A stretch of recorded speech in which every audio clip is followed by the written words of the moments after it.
بسم اللہ الرحمن الرحیم۔ ناظرین، حضرت صالحہ علیہ السلام ایک نبی کا نام ہے جن کا قرآن مجید اور بائبل کے عہد نامے میں ذکر آیا ہے۔ یہ قوم سمود کی طرف مبعوث کیے گئے تھے۔ حضرت صالحہ علیہ السلام کے بارے میں جاننے سے پہلے ہم قوم سمود کے بارے میں جان لیتے ہیں۔ قدیم جزیرۃ العرب کے شمال مغربی علاقے میں واقع وادی القرہ اپنی ہریالی اور شادابی میں بے مثال ہے۔ اسی وادی پر قوم سمود کی حکمرانی تھی، جبکہ اس کے مد مقابل جنوب مشرقی عرب پر قوم عاد قابض تھی۔ قوم سمود بھی قوم عاد کی طرح نہایت طاقتور اور طویل القامت اور زبردست شان و شوکت کی مالک تھی، اور اسے فن تعمیر میں بھی کمال حاصل تھا۔ پہاڑوں کو تراش کر انتہائی خوبصورت عمارتیں بنانے کا فن گویا ان پر ختم تھا۔ اس قوم کے دارالحکومت کا نام ہجر تھا، جو حجاز مقدس سے شام جانے والے قدیم راستے پر واقع تھا۔ اب یہ علاقہ مدین صالحہ کہلاتا ہے۔ مدین صالحہ کے قدیم شہروں میں ایک العلا ہے جو آج بھی بہت پر رونق اور آباد ہے۔ مدینہ منورہ سے تبوک جاتے ہوئے بڑی شاہراہ پر تقریباً 450 کلومیٹر کی مسافت پر یہ شہر واقع ہے۔ العلا شہر ہی وادی سمود میں داخلے کا راستہ ہے۔ سعودی حکومت نے وادی سمود کی تاریخی حیثیت کے پیش نظر 1972 میں اسے سیاحوں کے لیے کھول دیا تھا۔ یہاں کے ریلوے اسٹیشن کا نام بھی مدین صالحہ اسٹیشن رکھا گیا ہے۔ قوم سمود اپنے عالیشان محلات، سرسبز و شاداب کھیت کھلیان، خوبصورت مرغزاروں اور نعمتوں کی فراوانی کے سبب غرور و تکبر اور سرکشی کے نشے میں چور تھے، اور چونکہ تکبر اور کفر کا چولی دامن کا ساتھ ہے تو یہ بھی ابلیس کے پیروکار بن گئی۔ حالانکہ کچھ ہی عرصہ پہلے قوم عاد پر قہر الہی کے مناظر ان کے سامنے تھے۔ یہ بھی اپنے ہاتھوں سے تراشے ہوئے پتھر کے خداؤں کی عبادت کرتے تھے۔ ان کے معاشرے سے حق و انصاف ناپید ہو چکا تھا۔ بے حیائی، فحاشی آخری حدود چھو رہی تھی۔ مقدس انسانی رشتوں کا احترام ختم ہو چکا تھا۔ رقص و سرور اور عیش و عشرت، شراب و شباب ان کی زندگیوں کے لازمی جز بن چکے تھے۔ ایسے میں اللہ تعالیٰ نے اس قوم میں ایک خدا ترس اور بہت ہی نیک انسان حضرت صالحہ علیہ السلام کو نبوت کے منصب پر فائز فرمایا۔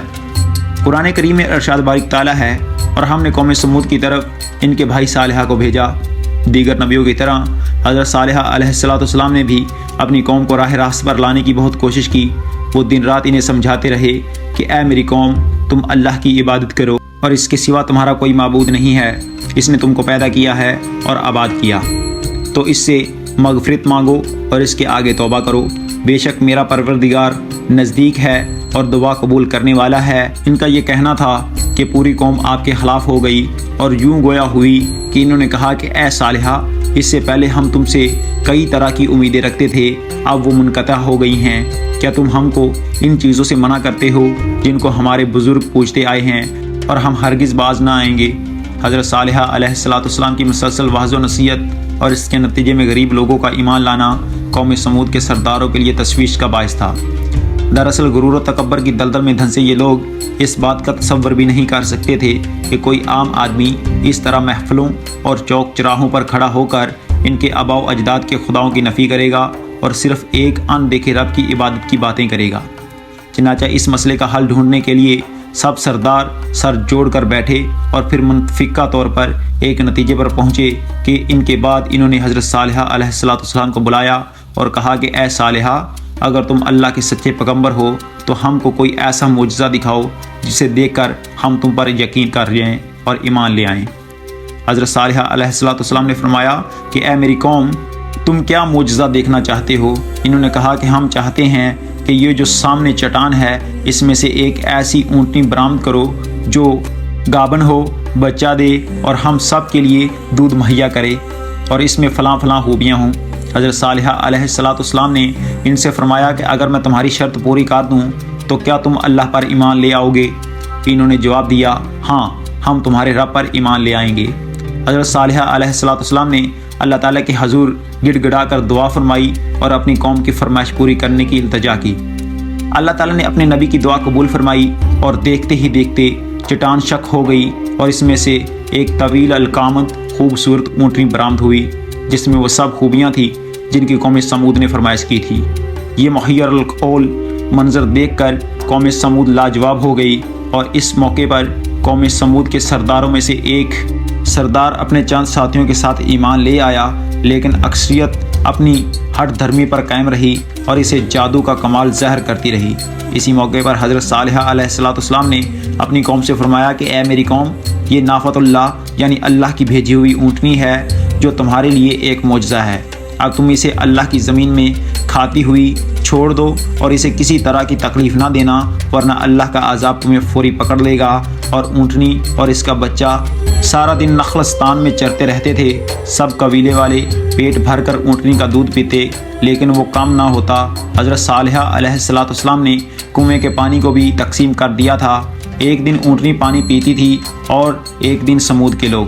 جب اونٹنی پانی پینے آتی تو وہ کنویں کا سارا پانی پی جاتی تھی۔ اور قرآن کریم میں اللہ تعالیٰ فرماتا ہے کہ صالحہ نے اپنی قوم سے کہا کہ دیکھو یہ اونٹنی ہے، ایک دن اس کی پانی پینے کی باری ہے اور ایک معین روز تمہاری باری، اور اس کو کوئی تکلیف نہ دینا، اور اللہ تعالیٰ کا عذاب بہت سخت ہے اور اللہ تعالیٰ کا عذاب تمہیں پکڑ لے گا۔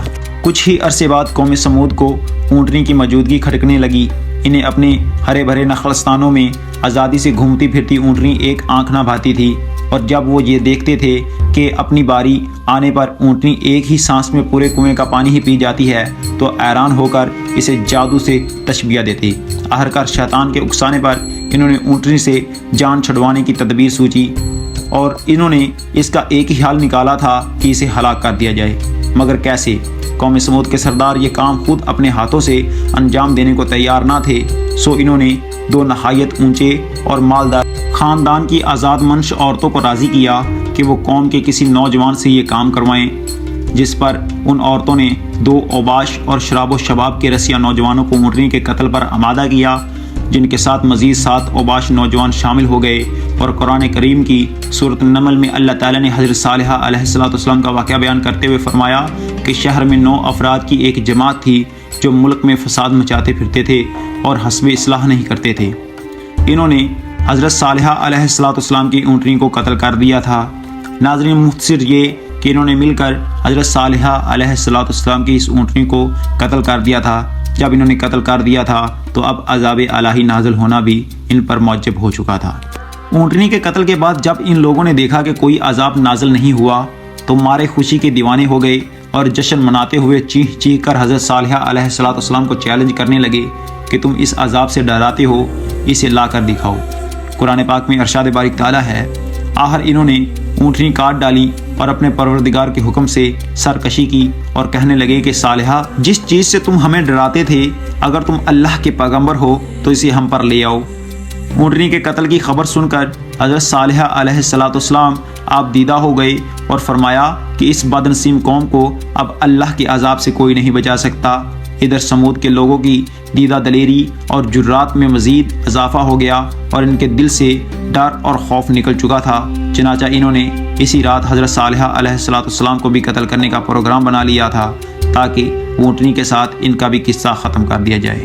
وہی 9 افراد جنہوں نے اونٹنی کو قتل کیا تھا ایک پہاڑی کی گاڑی میں چھپ کر بیٹھ گئے تاکہ جب حضرت صالحہ علیہ السلام وہاں سے گزریں تو انہیں قتل کر دیں، مگر کائنات کا مالک اللہ قوم سمود کے ہر مکر و فریب اور شیطان کی چال بازیوں سے خوب واقف تھا، چنانچہ پہاڑ سے ان پر پتھر برسائے گئے جن سے وہ سب ہلاک ہو گئے۔ اور دوسرے دن جب لوگوں کا یہ وہاں سے گزر ہوا تو دیکھا کہ 9 کے 9 افراد پتھروں کے نیچے مرے پڑے تھے۔ حضرت صالحہ علیہ السلام کو اونٹنی کے قتل کا بڑا غم تھا اور اللہ تعالیٰ کے وعدے کے مطابق اب عذاب آنا ہی تھا، لہٰذا حضرت صالحہ علیہ السلام نے اپنی قوم کو مطلع فرمایا کہ اب تمہارے پاس عیش و عشرت کے صرف 3 دن بچے ہیں، ان کے بعد ایک سخت عذاب تم پر نازل ہوگا۔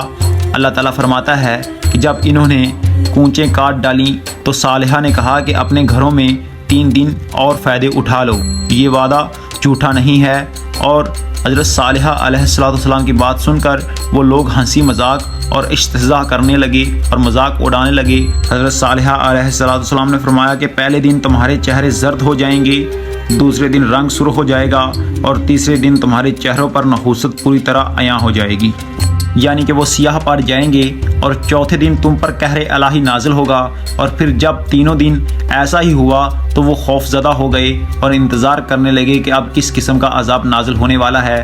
ابھی چوتھے دن کا سورج طلوع ہی ہوا تھا کہ آسمان سے ایک بہت تیز چینخ کی آواز چنگھار کی صورت میں بلند ہوئی، جس نے ان کے کانوں کے پردے پھاڑ دیے اور دل دہلا دیے، اور چینخ کی آواز کے ساتھ ان کی روحیں جسموں کا ساتھ چھوڑنے لگیں اور وہ اپنی اپنی جگہوں پر اوندھے پڑے سسک سسک کر ختم ہونے لگے، اور کچھ ہی دیر میں لاکھوں افراد پر مشتمل نہایت قوی اور طاقتور قوم جانوروں کے کھائے ہوئے بھوسے کی طرح ڈھیر ہو چکی تھی۔